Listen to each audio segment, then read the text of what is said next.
Greetings all, and welcome back to Globbits Gaming Channel.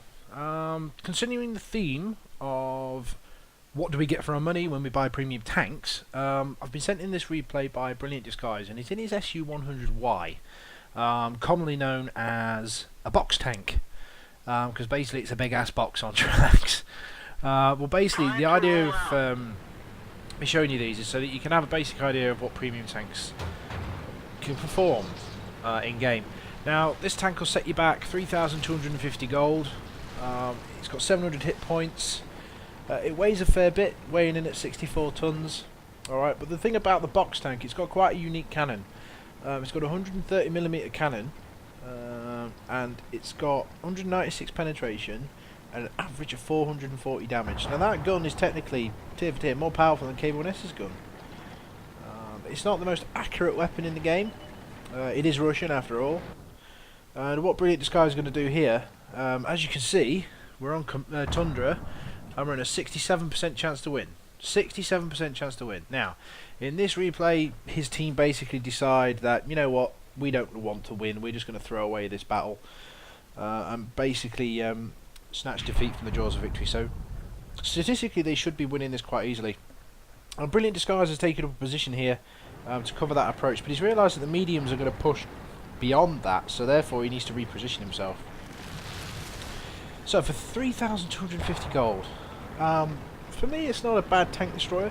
The difference between this and the SU100-Y, which I personally own, the main difference for me is this thing has 6 crew slots, and the main reason for using premium vehicles is to trade up your crews, because if you've got a Russian tank destroyer with a crew, say you've got, I don't know, an SU100, you do your ×2 in your SU100, you can put them into this tank because they're tank destroyer crew, and they can still use their skills and whatever level they've got to, so it is a quick way of doing it.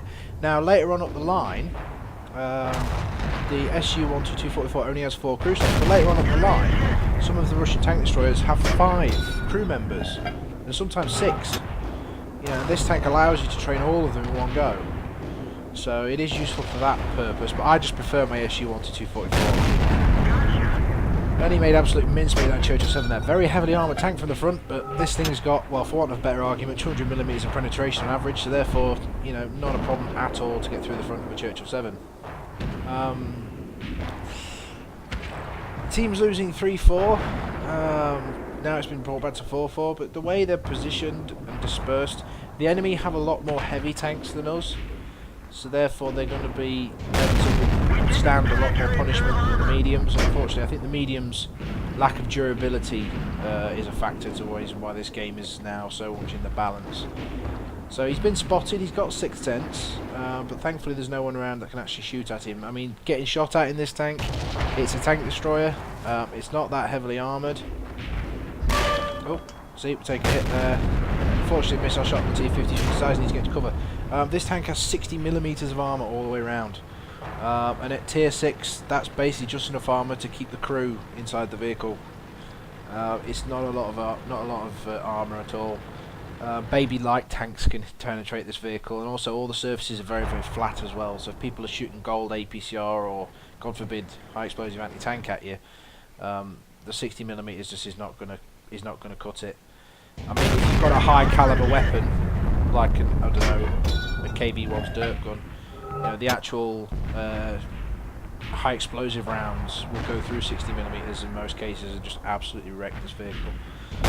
But like we said, it's a premium vehicle, which means it gets extra credits and extra experience. Well, no, sorry, it's just extra credits for any damage that it does. Alright, now, taking stock of the game at 8-9, it's been a close game all the way through. Now Brilliant Disguise decides at this point needs to take some action down in this little valley down here to help out this SU100, because he's basically, the SU100 is facing off against the KV1, which on paper, well, not now, but the SU100 should win this fight, but obviously not now. The KV1 is going to reload before the SU100 does, and probably make a mess of him. So we decided to come down and yeah, just took him out there. So we fire a shot. Unfortunately shoot the ground. Now back off, because 60mm armour is not enough, especially if that thing's got a dirt gun. I am currently in the process of trying to unlock the KV2 from the KV1. I've rebought the KV1 recently, and I've had an idea for a video. The KV1, which that one there just evaporated, is a very, very, very tough little tank. Well, say little tank. It's a very, very tough tank, and I only had it during my early stages of my career in World of Tanks. So I decided to rebuy it, and I tell you what, considering what I used to think about the KV1, I take it all back. It's an awesome vehicle, very heavily armoured, and it can equip a dirt gun. Now, what I'm going to do, in the near future, I'm going to do a video,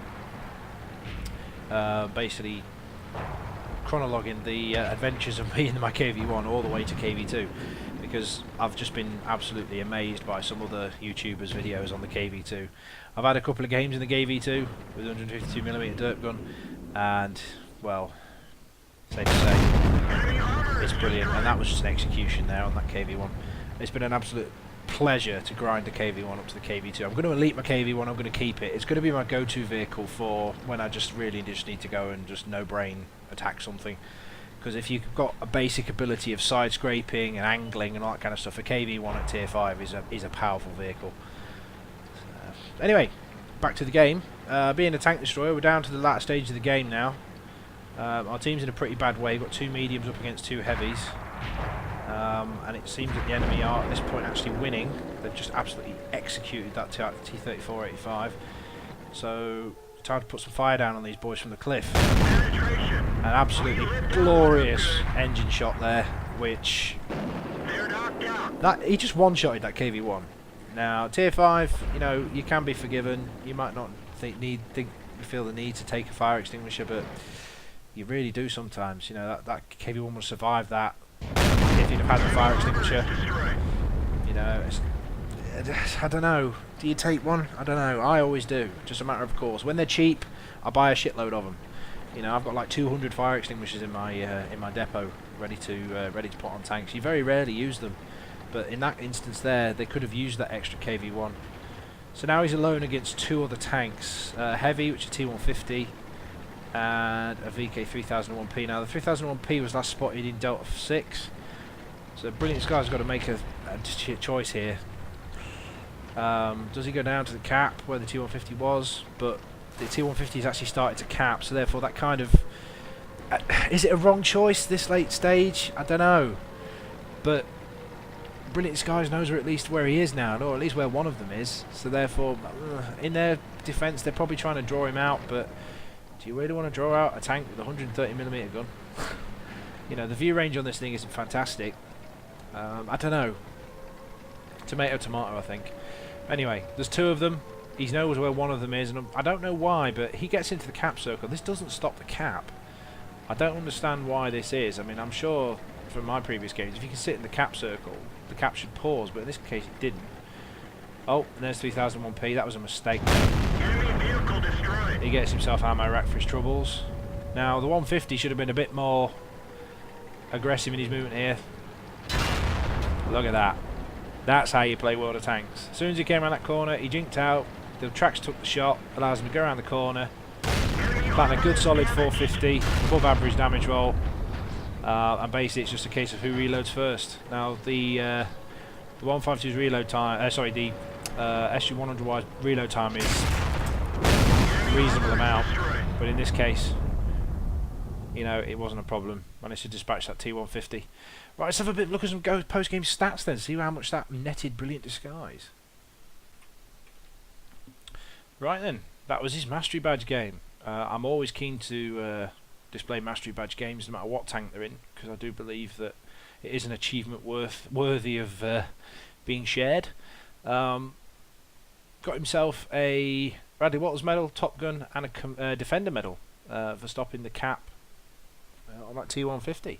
So not a bad effort all down. Netted him 91,000 credits. Alright, for a ×2 and 4,896 experience, which isn't bad. Go a long way now. You notice here, I think, I'm not sure from looking at the garage thing, but I don't think that crew are actually the Boxtank's crew. I think they're from other tanks. Let's have a look. Churchill. Yeah, SU152, Object 704, Object 268. See them all without crews. Yeah, he's using the Boxtank to train those crews up. Yeah, that's what he's doing.